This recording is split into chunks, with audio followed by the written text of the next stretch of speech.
Hello there! Hello here, and welcome to The Metagame, the live streaming show here on the Dice Towers YouTube channel, where we talk not only about board games, but look for places to put down our headphones while talking about board games. As always, I am your host for the show, Chaz Marler, and I will not be participating alone because joining me, as always, is going to be the live streaming YouTube chat window. In fact, today is one of those extra special days where, in addition to the chat window, we also posted the topic for this week's show on the Dice Towers forum over on the Board Game Geek website, and I have that loaded up as well, as we can see there. So I may be jumping into that topic, that forum thread as well, to find some additional posts on this topic. So let's get started, though. I see there's already some chat stuff coming in through the chat window, but if you have something that you want to say or you're new to the show and you're in the chat right now watching us, be sure to add the hashtag TMG for the metagame to the question or comment or whatever that you post in the YouTube chat, because what I'll do is I will use my web browser's search tool to search my chat window for that hashtag, which will highlight it and bring those comments, questions, whatever to the top. And that's how I will most easily find your questions. So that's what that little hashtag is all about. I'm going to take and try not to ruin my webcam here. There we go. That's a little better. And let's get started with this week's topic, which is going to be New Year's Board Gamer New Year's Resolutions 2017. See, it's that time of year again. It's early January, and I thought this would make a really good discussion topic. So I decided to fit it into a metagame episode. See, but the main reason, actually, that I'm bringing this topic up to everyone today is because I have a problem. I started the new year, and I couldn't come up with a New Year's resolution for myself when it came to board gaming. I actually have spent the last week racking my brain trying to come up with, arbitrary rules to, govern my involvement in the hobby this year. And I actually haven't been able to come up with anything. And it's terrifying because, what good is it having a hobby that you really enjoy if you can't come up with, arbitrary rules to dictate how you enjoy that hobby? I need some resolutions. For example, last year, my big New Year's resolution was that I was going to take little colored dots, little 1/4-inch round dot stickers, and I appended those to various board games each time that they got played. Now, I actually went through my Board Game Geek history and actually seeded a lot of my games with a lot of my historical plays as well. I even color-coded the dots based on which year the play was from. And I didn't record every single play. I recorded every day that the game got played. So if a game was played 3 times in one day, it still just earned 1 dot for that day. And I was going to grab a game, which I'm going to go do. So while I grab this game, please enjoy this wonderful backdrop. Oh, look at that backdrop! Oh, wow, it's all blue and white, and it's just always there. And it's just, I can't believe it was homemade. Hello. So, the New Year's resolution I had last year of the little dot stickers, why did I do that? Did I just happen to have a bunch of leftover dot stickers and was trying to figure out what to do with them? That's not all of it. The other reason why, actually, is because there's a lot of games on my shelf, which I'll get to the shelf that might be part of the resolutions later. But there's a lot of games sitting there on my shelf. And like a lot of gamers, there's a lot of games on this shelf, more than I am comfortable with, that have not yet actually even been played. The rules might have been read, might have watched a playthrough, might have watched others play it, but I myself have not played the game. So what I was going to do was I was going to add little stickers to my game boxes for every time they were played, with the goal of it being that this would give me a quick visual indicator whenever I just scanned my shelves of which games are being played and which ones aren't and were underplayed. And would help me make the decision of which games to take off the shelf. And how did it work? Now that the year is over and I have a year's worth of sample data to work with, what's the end result? Well, it was a very interesting exercise and it was enjoyable. But I found that what ended up happening is it did not change my game playing behavior as much as I hoped that it would. For example, some games like Codenames here, which were very popular party games that I took with me to pretty much every meetup and gaming group and family get-together that I went to this year, Codenames came along with me, and as a result, Codenames got quite a few dots added to it over the course of the last few months. Year, I guess. So that's what I noticed, is that some games just accumulated more dots, and a few, but not as many as I wanted to, that had no dots actually got pulled off the shelf because of that. What ended up happening is, more likely than not, I just had a lot of boxes continuing to stare at me, and I felt even more guilt about not getting them to the table, which is always fun, but wasn't quite the objective. So I say that New Year's resolution, while it was a very interesting exercise to partake in through the whole year, was a mixed bag in results. Didn't quite give me the self-improvement as much as I had hoped that it would. So then it came time for this year's New Year's resolutions. And like I said, I've been drawing a blank, not knowing, what to guilt myself over this year. The only thing I've come up with so far is to no longer drive myself crazy if... Oh, see, I'm driving myself crazy already. If when I put a game away, if the box, if the top cover and the bottom cover of the box aren't put together the same way, to not drive myself crazy about that, and allow a box to be upside down on one side, and not worry about it. But I realized that that's never gonna happen. Much better. So letting go and not worrying about the box orientation. No, I'm not even gonna, even if I tried, I'd break that probably by this afternoon as I go through my daily scan of my boxes and reorientate everything. So I need some help. If I'm going to come up with some New Year's resolutions, I'm going to have to turn to our friends in the online community and work together with you guys to make some new ones for the year. So that's why I wanted to know, what are your board game New Year's resolutions as a board gamer? Your board gamer New Year's resolutions. What are the things that you're either trying to do or have done in the past, or have always wanted to try and do but never have, and maybe someone else has or would be willing to do that? So that's where you guys come into it. So I'm hoping that you guys will do a lot of the heavy lifting in my New Year's resolutions this year and help me devise the best possible New Year's resolution plan that I can, man. And what we're going to do here is we're going to move some windows out of the way. Thank you, Windows. And let's jump right into our chat. We'll go to the chat. We'll go to the forums. I want to hear about what your guys' New Year's resolutions is. See if there's some trends that board gamers adhere to, and just kind of see what's going on. And as we're going through here,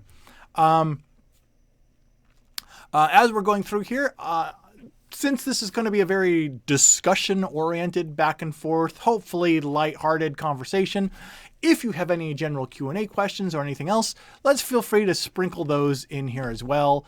And before anyone asks, no, I have not gotten a new microwave yet. That is one of my New Year's resolutions for the year, to come up with a solution that allows me to stop needing to talk about it during this show anymore. Ever. Again. But that hasn't happened yet. But I have 360 odd more days left to make that happen. And I am really excited about accomplishing that one. But for now, let's get to the chat and see what you guys are excited about accomplishing this year. So, let's go and power up our fun search phrase here.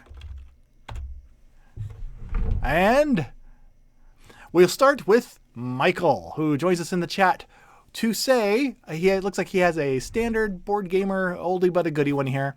Michael says, my big gaming resolution is 2, wow, not 1, but 2 10 by 10 challenges.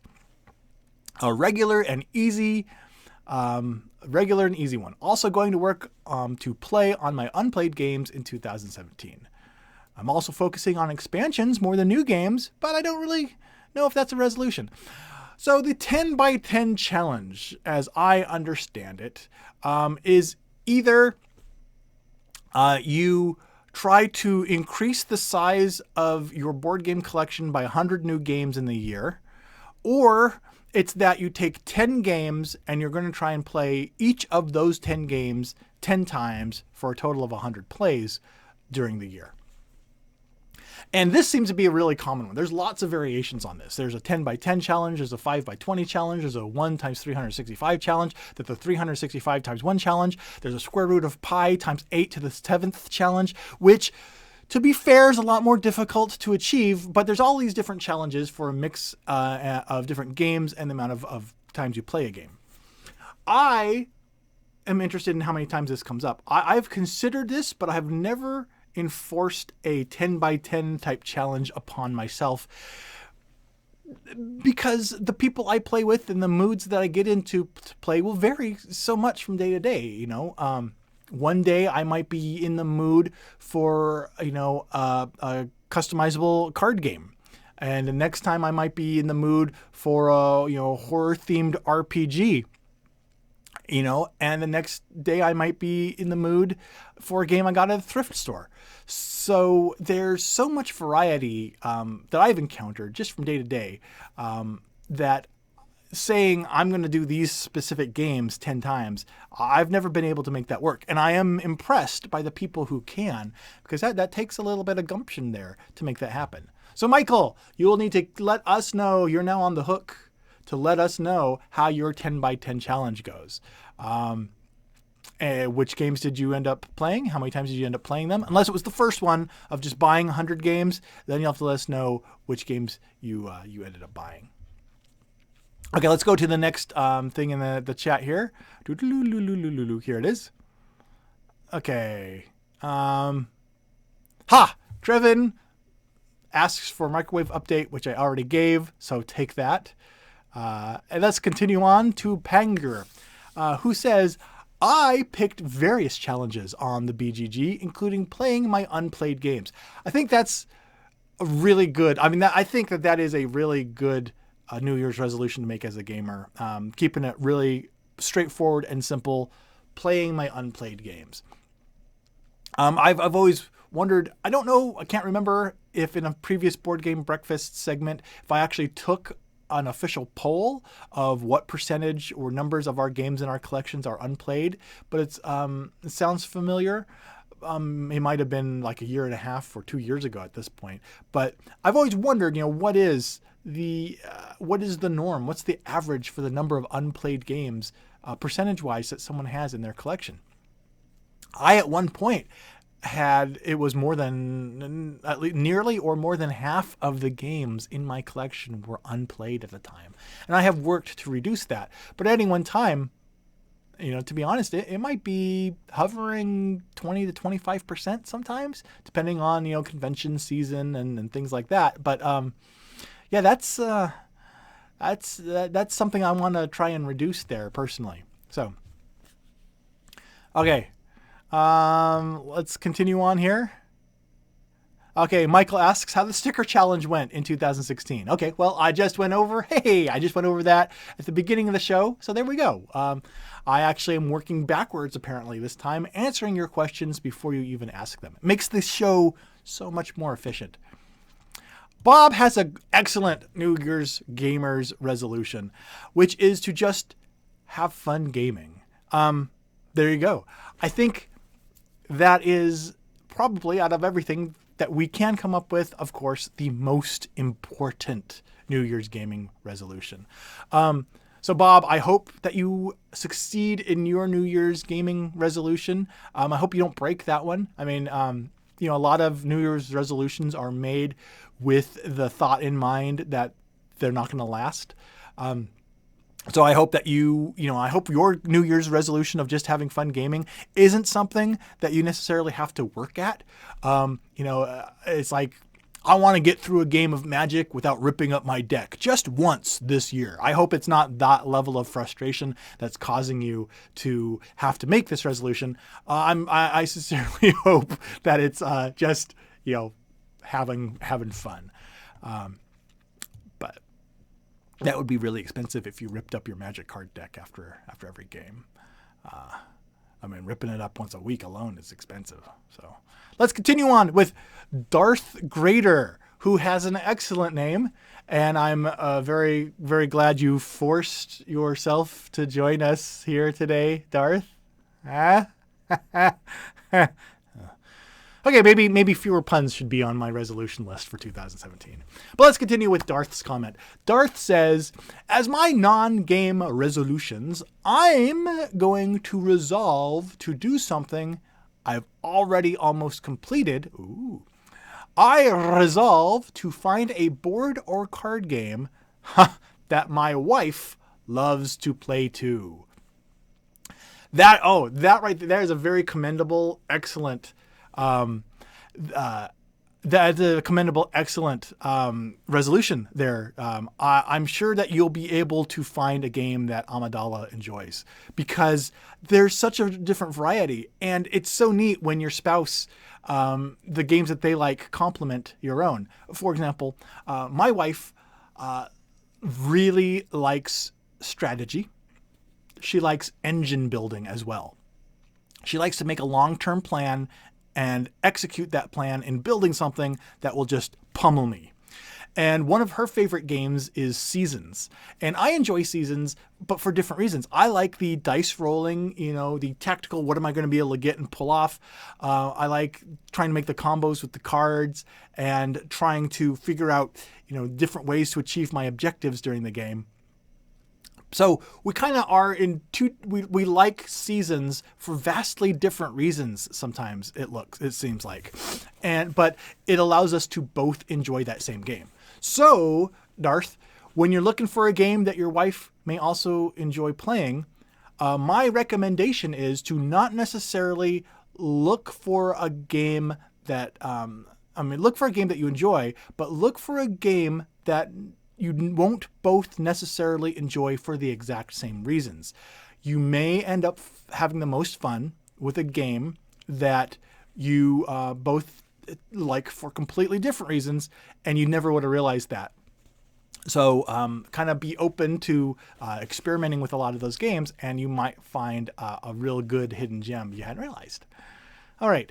Gazentia says, referencing apparently a post from the Board Game Geek forum thread, Gazincha says, as I said on The Geek, I don't tend to do New Year's resolutions.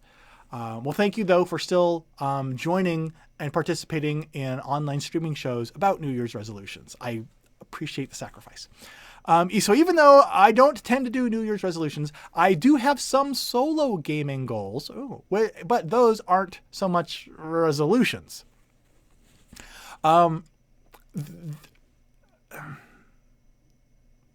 The solo gaming is something that kind of interests me, because there are games that are made for just solo gamers. But I'm wondering, when it comes to the people that are solo gaming, like Gazentia here, are you talking about games like Friday and other games that are designed to be played by one player? Or are you talking about just taking regular standard board games, typically 2 to 6 players or what have you, and actually developing a way to play that game solo, adapt it for solo play. Or is it mix? I would be interested in knowing because historically growing up and stuff, the latter is the approach that I took. You know, I would play Risk solo a lot of times just because I was the only person available and that was the only game available. So I'm always curious about that. Speaking of curiosity, Gazentia has piqued my curiosity about the Board Game Geek chat. So let's pop over there real quick and read a couple of the posts that people posted there in that posting area. All right, so here we have our wonderful forum chat thread area, and we should be able to scroll down to investigate a couple of posts here. Hey, here we go. Let's take a look at these 3. First one comes from Steven.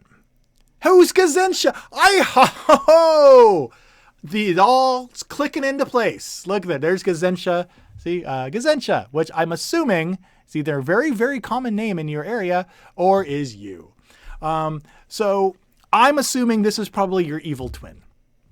And so the evil twin Gazentia says also doesn't really do New Year's resolutions, but is in for solo gaming. So I just want to ask the crowd here, Gazentia, what are the odds that your evil twin on Board Game Geek not only has your same name, but the exact same New Year's resolution goal as you? I don't know about you, but I would be a little freaked out at the coincidence. But I'm glad that I could help bring this to light. So hopefully you can take the necessary preparations to protect against the inevitable cloning, identity, takeover that this will inevitably lead to. So good luck. In the meantime, though, I'm going to continue on to the next forum post. We have here from TB, who says, TB says, I wouldn't call them resolutions, but my wife and I set a few goals for the year. We are aiming to have 15 games that we played at least 10 times each. So this is a 15 by 10 challenge, as I understand it, I think. And there's more. And 30 games that we played at least 5 times each. This is what, 14,000 games that you're planning on playing this year, TB? This is intense. We also have the goal to have 10% or less of our collection as I played, I'm going to assume this meant unplayed, as of the end of the year. I think that's a very commendable goal. It'll force us to learn more games and curtail the buying sprees. And when I was going over these, I saw a lot of stuff related to buying and also forcing us to learn more games. We'll get back to that in a minute because there is another comment in this forum post that I know actually has the negative side of that. But first, let's get to Jay Ferg, who mentions, I want to free up some personal time to learn to paint my minis. In order to do that, I thought this was a very interesting one. In order to accomplish that, I have to study for and pass some licensing exams. So I am using board games as an incentive to help me achieve my outside of the hobby goals. I'm not allowing myself to buy the paints until I've passed. And this way, I won't have the need to study, taking up my free time, and I can fully dedicate my free concentration towards the hobby. Hi.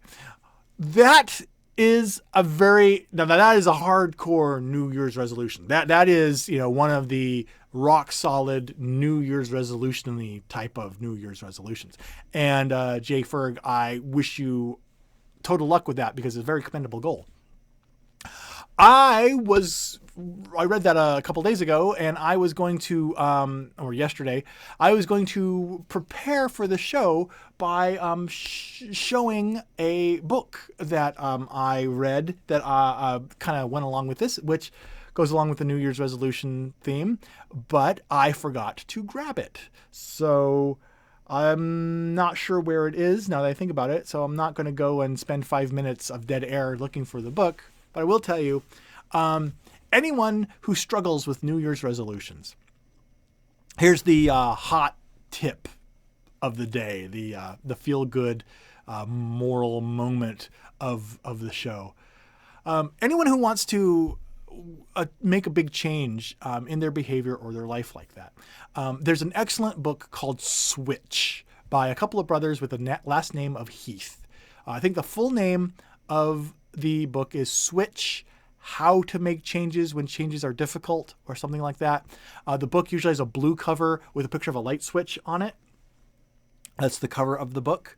And the book, whether you're doing gamer resolutions or anything else, is a really interesting read. It's basically anytime you have something where you have to change your behavior or the behavior of others to accomplish a goal, it's all about that. And it's really good because it's not just about how to have willpower or set goals, like Ferg's here, who's telling himself, I'm going to accomplish X before I can do Y in the board gaming hobby.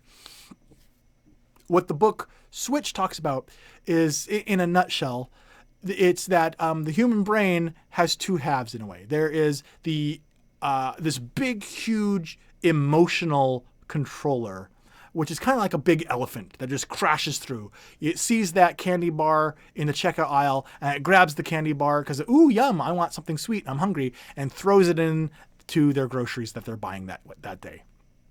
The elephant makes these big emotional impulse decisions.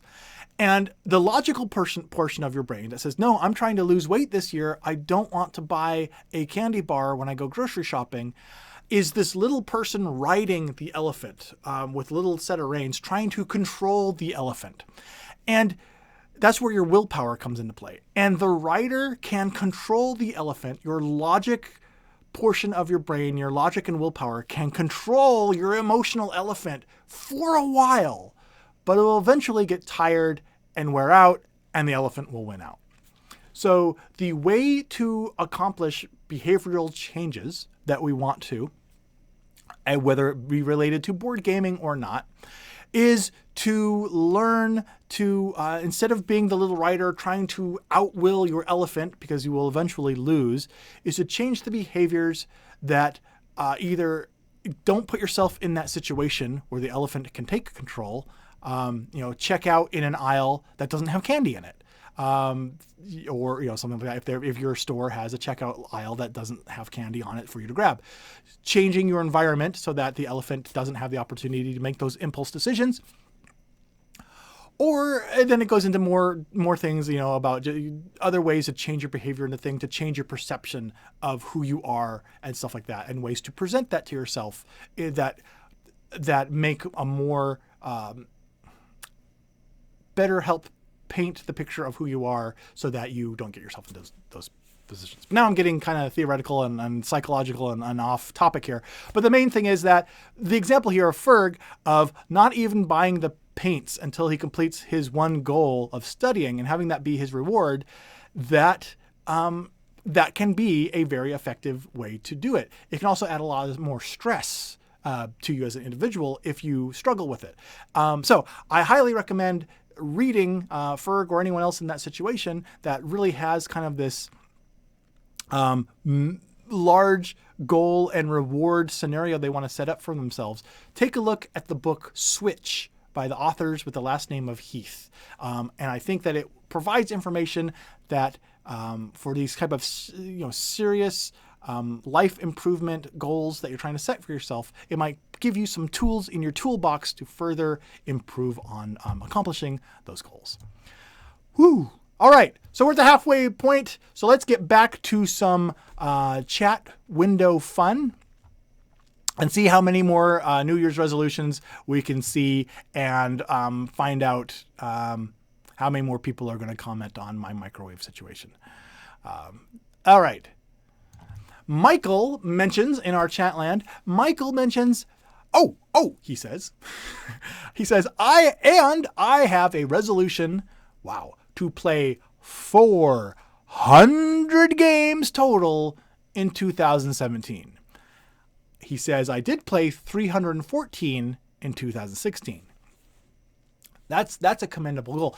One of my mini resolutions for the year was to try and play about at least 300 games in 2016, and I don't have the exact number in front of me. I'd have to do the math, and the only thing more boring than watching someone read chat comments on a live streaming show is watching someone do math on a live streaming show. So I'll find that information and I'll report on that later. I don't know if I got to it.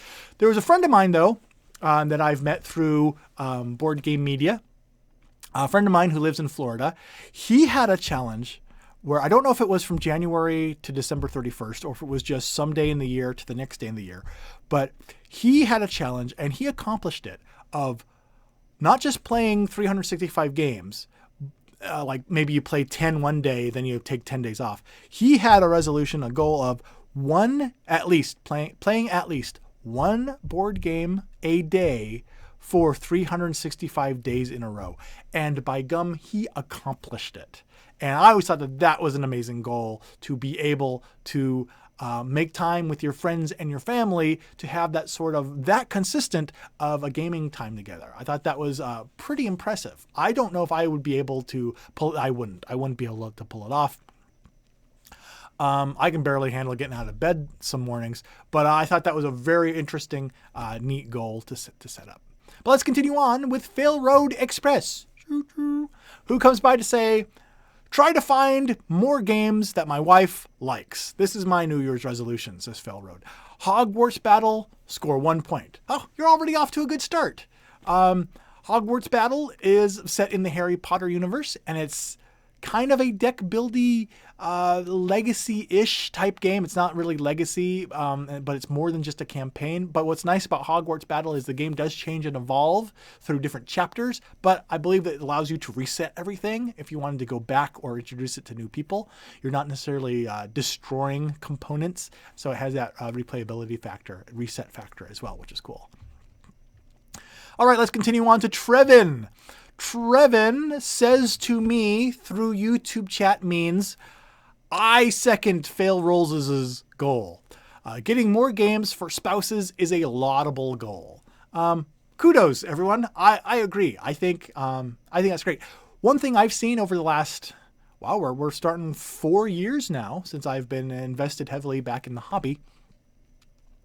I've seen my wife slowly start coming to me more often, asking about games, wanting to try certain games, specific ones, and getting interested. That's how we kind of learned that we knew that she was a master strategist, but the engine building and that type of thing, we've really discovered the games, kind of the genre of games, and weren't really aware of that. And it's been a neat thing to discover and share together. And now we kind of talk about games sometimes.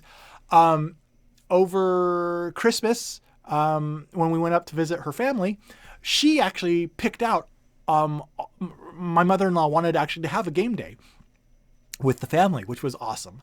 And so my wife actually said, no, I'm picking out the games. So she is the one that picked out all the games that we took up to the game day that day. And it was a really nice variety of games, and it was a really successful day, but it was neat. She actually came to me and said, I'm picking them out this time, which has never happened before.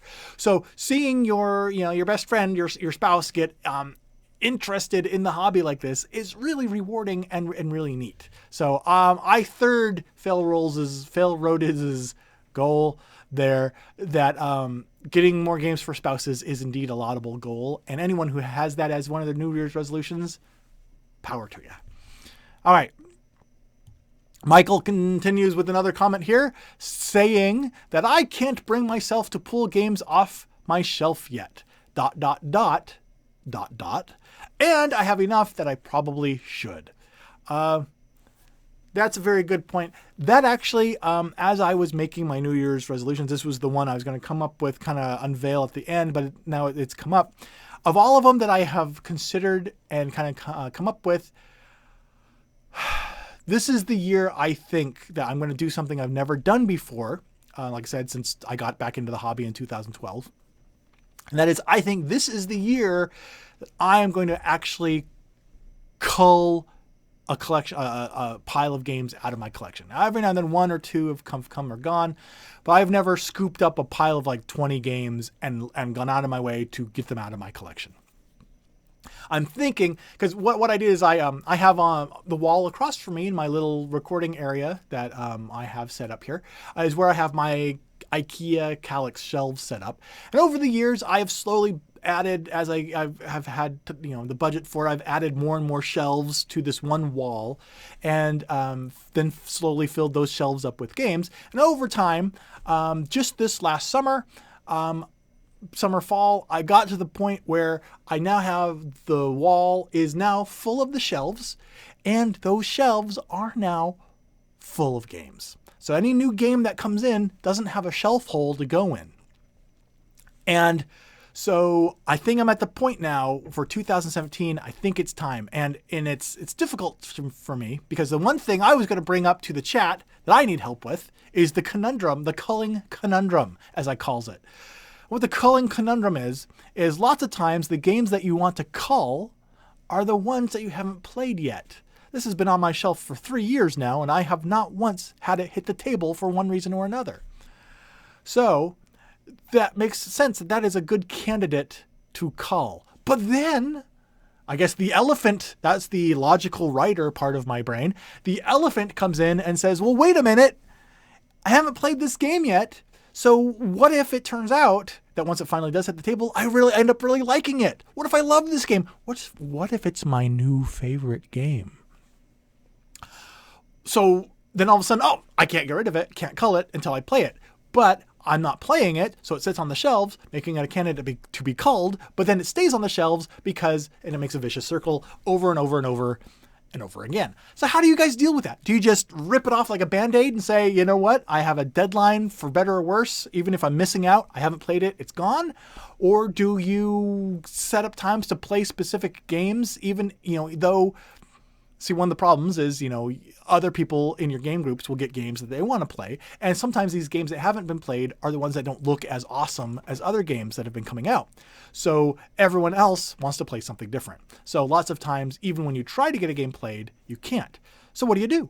Do you set up specific times and say, we're playing this game that might stink, and that's just the way it's going to be to get the game played? Or is there another way to do it? Let me know, because like I said, I'm in this vicious circle with my culling conundrum, and I would like to break that vicious circle and experience life again this year. So maybe out of everything, that's the closest I have to a New Year's resolution at the moment. But anyway, so that's that. But let's get back to you. Bob Gabriels mentions, referring back to... wanting your box covers to both be the same orientation. He says, yes, you need help. Thanks, Bob. Thanks for pointing out the obvious. Sometimes you need that, though. Sometimes you just need people to reaffirm what you already know. The Family Showdown mentions that networking within the board game industry more is my goal. That is also a really good goal. That's one thing I really enjoy about board gaming is the industry and the community, not only of the gamers and the online community, but also the professional side of the industry. There is this real community aspect to it, which is nice. Kind of the side effects of this niche industry. My best advice for networking in the industry more is just to do stuff. That's a lot of people that want to get more involved in the hobby don't know how to get started. And it might sound cliche, but the best way to get started is just to start, do things. A lot of stuff that you do is going to hit brick walls at first, and you're going to look back on it and shake your head going, man, that was not the best quality work I could. But if you continue doing it, you will improve. And what that leads to, no one knows. There's no guarantees. But the best bet, the best odds are just doing stuff, being there, being involved. So there you go. I don't know if that helps. I don't know if you wanted advice, and I don't even know if it's good advice, but that's all I got. Because all of my board game covers are currently oriented the right way, so I can't spend any more time doing that. So instead, I have to give you advice. Trevin mentions, oh no. Trevin mentions, he has a question.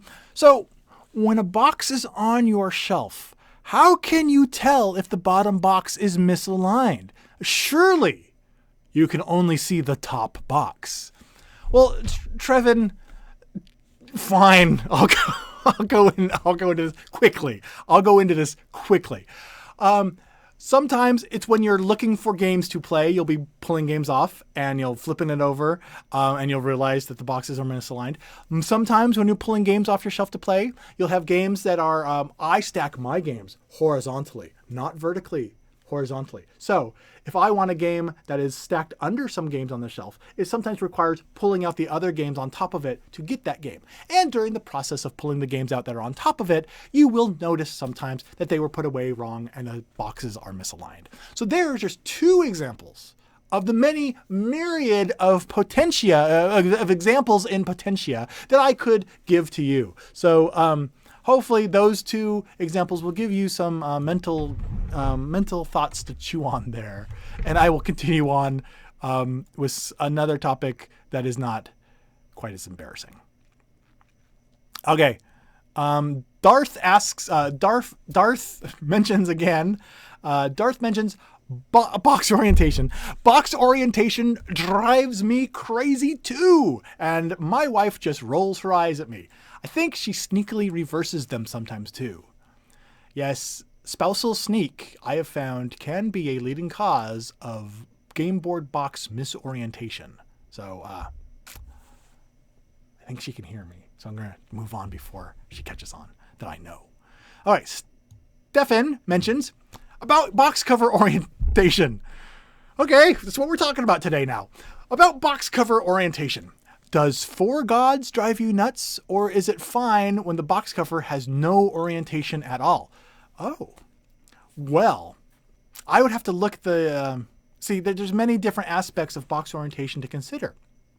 I mean, first of all, sure, the front of the box, like Abyss, may have text on it or such. I'm going to have to... I'm drawing a little bit of a blank on the Four Gods box cover at the moment. However, I will say there are other things to consider.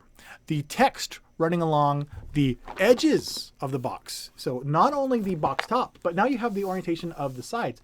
Those also can lead to needing to line up correctly. So even if the box top does not necessarily have orientating artwork or text upon it, the sides sometimes will be the culprit that can reinforce and be your backup to box orientation. So, kind of an advanced tip there for box orientation. I will, however, go look at the box for Four Gods, and I'll look at its sides, its top, and its bottom. And I will get back to you in a future episode to let you know, because apparently this is worthy of discussion now for some reason.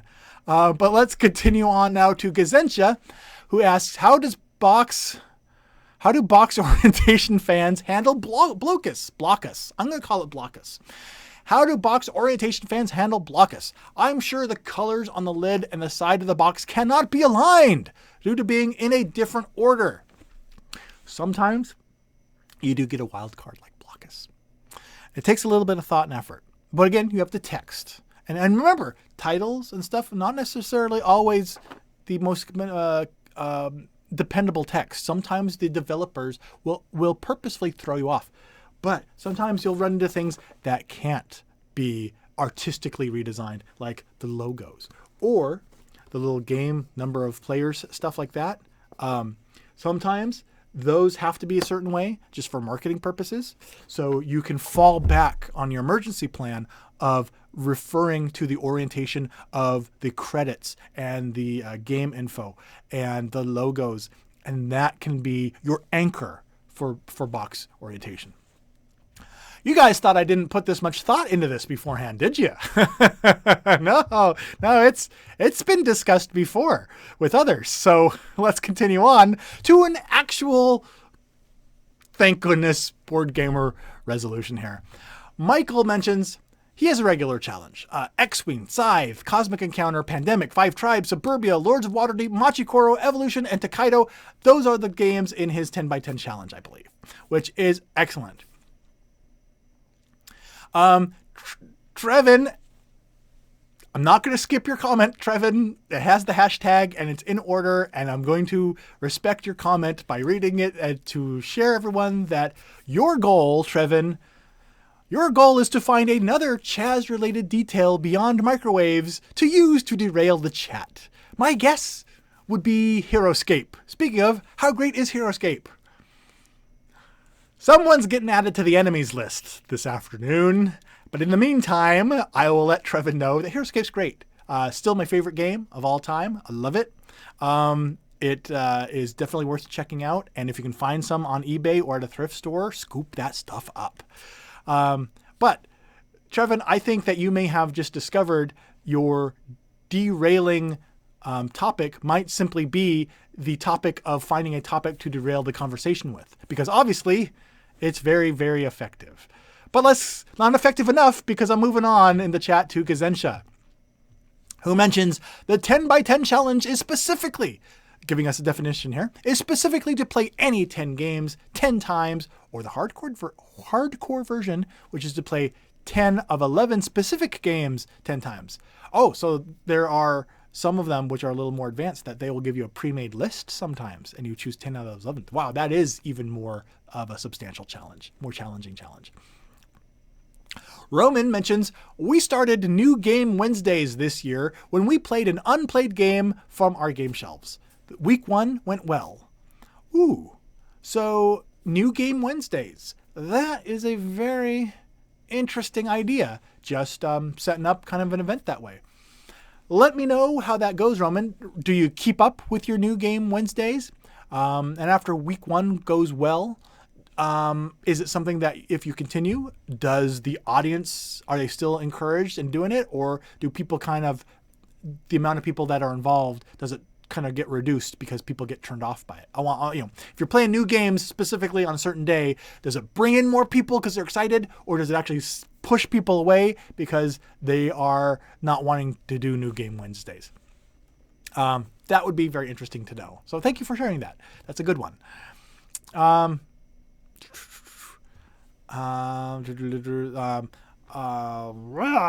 Sorry, the chat jumped just a little bit.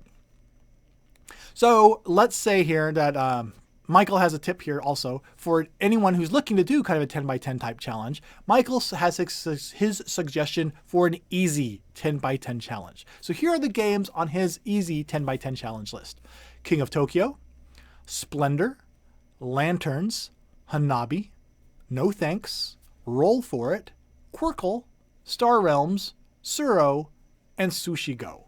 And actually, Michael, I think that is an excellent list. Speaking from personal experience, I know that for me, King of Tokyo, Splendor, and Star Realms are all games that I have played more than 10 times within 1 year span. So there's 3 of those that I know from personal experience fit really well into that list. So anyone interested in kind of an entry-level 10 by 10 challenge, Michael's list of games might be really good ones to try out. Kind of the opposite of that, speaking about the 10 by 10 challenges, is another comment from Darth, who mentions, I resolve not to overplay any new games I get, resulting in their sitting on my shelf unplayed for the next 3 years. Overplaying a game. That is something that I think is a real possibility to have happen, and something that I kind of, I don't know how realistic it is because, for myself, I don't know how realistic it is because I have so many games that kind of cycle through our game group and everything else that are put on the table in front of me. It's actually more difficult for me to get a game played multiple times, even if I want to, because something else always seems to get pushed in front of me. But that's more due to my own acquisition disorder and just the game clubs and stuff like that.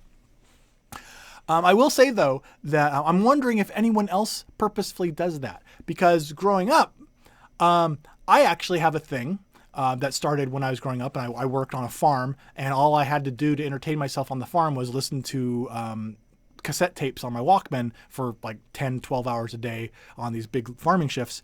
And so to keep myself from getting burnt out on certain music, I established a rule with myself that I actually still pretty much adhere to today, that any given song, to prevent overplay, any given song I will listen to a maximum of 1 time each day.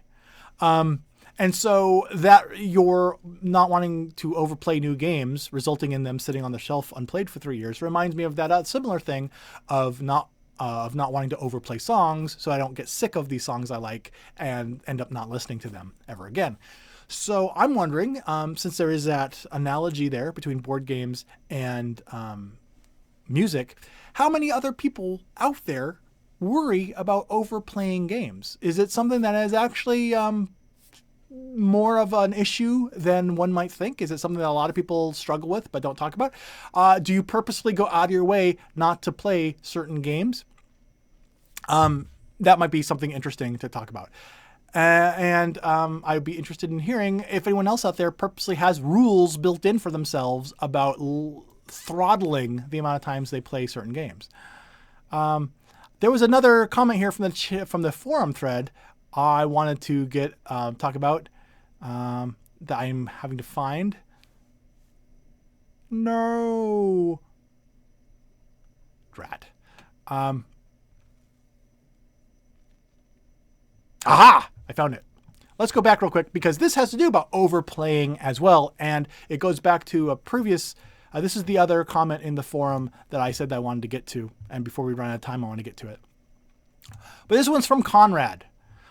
Conrad mentions, my biggest goal is to dive deep into the games that I already have. I went from 0 to 50 in less than 2 years. And I don't feel like I can do justice to the games that I own. And even at 50, I'm only able to cycle through and play my games once every 3 months. I want to play my games, just not just own them. I want to play them. I realized that I actually was stressing about what game I should play with my family because it felt like I was neglecting my other games. And here's the part I want to highlight. This causes me to want to play more. I want to play so much that when I suggest playing a game with my family, my kids run away like it's a chore.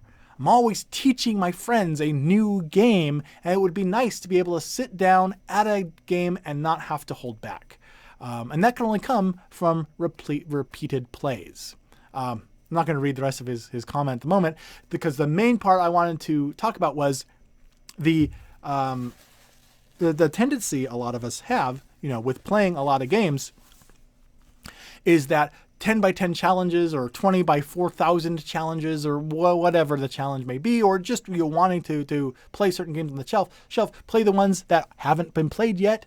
All of these things, if they lead to playing the games becoming a chore for ourselves or our co-players, it can kind of defeat the purpose, of this fun activity. So I think that's something in our New Year's resolutions that we should be mindful of, and can be something that can turn this from a fun, enjoyable hobby into a chore. And I read that and I kind of got a chill because the part about the kids running away like playing a game would be a chore. I'm fortunate where my daughter, who is almost 10 years old, is still at that age where she's discovering a lot of new games with me. She's at the age where I can, every couple of months, I can kind of introduce a new one with a little more complexity to it, and that's really neat. But I struggle and worry about overdoing it, having too many games introduced or things and turning it into a chore. And I don't want to lose, I think a lot of parents in this situation would agree, don't want to lose that excitement about being able to game with their parents that their children currently have. So for Conrad and others, I think a really good New Year's resolution is to find that balance so that it doesn't become a chore, and remember to find the fun in it. And maybe playing X game X times or getting X game off the shelf, maybe that's not as important as retaining the fun and the wonder with ourselves and the people we play with. But anyway, so I wanted to point that one out because that one really stood out to me and I thought it was a good one to discuss. Speaking of discuss, let's get back to the live chat and let's enter the lightning round and let's see how many more of these that we can get through before we run out of time here today. So let's continue on with Sasha, who mentions, I try to keep my resolutions simple. Good idea. Play more games and paint more minis. I am considering a 10 by 10 for solo games as well. Well, there you got 3 neat things to focus on right there. And they are all nice and pretty straightforward and simple. Trevin mentions, Now that V-Bug is old enough, do you have HeroScape related goals with her? Yes, I do actually. And that was one of the things I actually was thinking about just yesterday. As I was eating lunch, I was thinking about that. So, but again, lightning round. So I'm not going to go off on a tangent about that. So let's continue on towards Gazencha's next post, which is the interesting one I've seen on the Geek List for solo game goals a couple of times, is to play 20 games at least one time, 19 games at least twice, etc., until you get one game played 20 times. That is a very interesting goal. I imagine it would take a quite extensive gaming library at your disposal, and actually a lot of hard work to keep up with. But wow, 20 games once, 19 games twice, etc., until you get down to one game played 20 times. Very, very interesting. Gazencha also mentions that's cumulative. Your game that's played 20 times. Your game that is played 20 times counts towards the 2 that's played 19 and so on. Okay. So not as extensive of a gaming library. Okay, that makes a lot more sense. Thank you for following up with that. Cumulative, your game that's played 20 times counts towards the 2 that's played 19 and so on and so forth. Darth also mentions, I resolve to work harder at BGG trading or eBay listing away the games in my sell/trade pile. That's really good. Any tips on that would be appreciated too, because like I said, I'm starting the cull process this year, I think. And so I've never really sold anything on eBay or even the BGG marketplace or anything. So I kind of don't know where to start or what to expect. So that might be something that any info or advice, articles that exist out there or tutorials, a link to that would be great. Bob mentions, no worry, I will enjoy gaming. And I think that's really the core of any of our resolutions, I think, is to lots of people find fun in gaming in different ways. And so finding the fun in it is I really, really appreciate. All right. Gazetcha mentions, to be honest, I'm here for the microwave discourse. Well, I'm glad to know that this program can offer incentives to the viewers in lots of different ways, whether it be board gaming or microwave discussion. I'm glad that everyone watching there's a little bit of something for everyone. That's what we strive for, you know. What's the Dice Tower's motto? The games and the people who microwave things. So that's excellent. Trevin mentions, I make dice trays and the like. Oh, cool. I guess my goal would be to finish all my homemade gaming gifts in the summer rather than a mad dash to finish them before Christmas. That's always a good idea. If you know how to contact me, Trevin, I'd love to see a picture of the gaming trays and stuff that you've made. It's always neat to see what people that are involved in the board gaming community are making. Kabuki joins us. Hi, Kabuki. I was waiting to see you here. Yes, apparently there was another live feed at the same time. So thank you for everyone who showed up when you did, because apparently there's more and more live content, which is cool, going on in the Dice Tower. But apparently it causes some of that live content to go on at the exact same time, which is a challenge sometimes to get the thing started, because sometimes YouTube doesn't want more than one to go at the same time. But I'm getting off topic. Let's shoot through at least three more. Comments before we wrap up. So we'll go with Kazencha, who mentions both in response to something. Both. There are some neat variants of a lot of non-solo games posted on... this is about solo gaming. Whether you play a game solo that's designed to be solo, or take a regular multiplayer game and create an adaptation for playing it solo. Haha! So we have an answer to that. Both. There are some neat variants of a lot of non-solo games posted to The Geek. Most co-op games also work solo. Two-handing war games is common enough that GMT lists solo ability and solo only stuff. Wow, really? I did not know that. That is really cool. Thank you for the info, Gazencha. Always appreciated. And we get here to Kabuki, who is just in time to give her New Year's resolution, which is, my yearly resolution is to be very, very picky about buying games. Cut the chaff and avoid buying duds. That is something that actually is a lot more easier said than done. Sometimes I have found, because there's lots of times that little elephant will see something that it gets excited about in a game, and even before you fully vetted the game, you find yourself ripping off the shrink and opening it up. It seems like that's always the way. All right, and we'll end here with Bob, who mentions, I am planning to break my 2016 record of most different played games, which is 271 different games. Wow, that is quite a commendable different thing. I counted that up the other day too, how many different games I had played, and I actually sent it to someone who was asking and comparing notes, and I cannot remember what my number was, but that actually sounds really close. Around what I came up with too, but I think yours is even larger, even larger variety than what I came up with. So that is really cool. I hope that of those 271 games, you got to enjoy a lot of different entertaining experiences. Speaking of entertaining experiences, I hope that this episode has been an entertaining experience for you guys who are watching and have been participating in the show.